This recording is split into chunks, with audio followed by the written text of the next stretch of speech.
હાસોટ અને પાનોલી પંથકમાં સતત થતી વાયરની ચોરીને ડામવા ભરૂચ એસપીની સૂચનાથી હાસોટ પોલીસ ઇન્સ્પેક્ટર એને વસાવાની ટીમે અલગ અલગ ટુકડીઓ બનાવી વોચ ગોઠવી હતી. ટેકનિકલ સર્વેલન્સ અને બાતમીદારોના નેટવર્કની મદદથી પોલીસે આખી ગેંગને દબોચી લીધી હતી.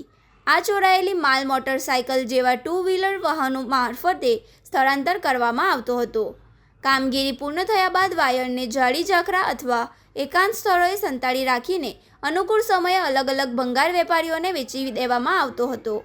પોલીસે આ મામલામાં ₹17.45 લાખના એલ્યુમિનિયમના વાયર, એક ટેમ્પો, એક બાઇક અને 9 મોબાઈલ ફોન સહિત કુલ ₹20.60 લાખથી વધુનો મુદ્દામાલ જપ્ત કર્યો છે.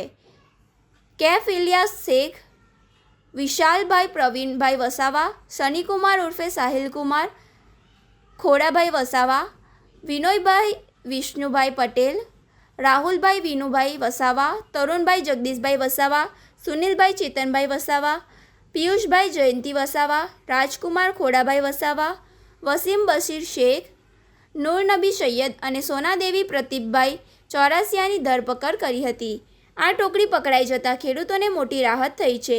ચોરીનો માલ ખરીદનાર ભંગારીના વેપારીઓ સામે પણ કાયદેસરની કાર્યવાહી હાથ ધરવામાં આવી છે. આ ગેંગ અન્ય કોઈ જગ્યાએ સક્રિય હતી તેની પૂછપરછ ચાલુ છે.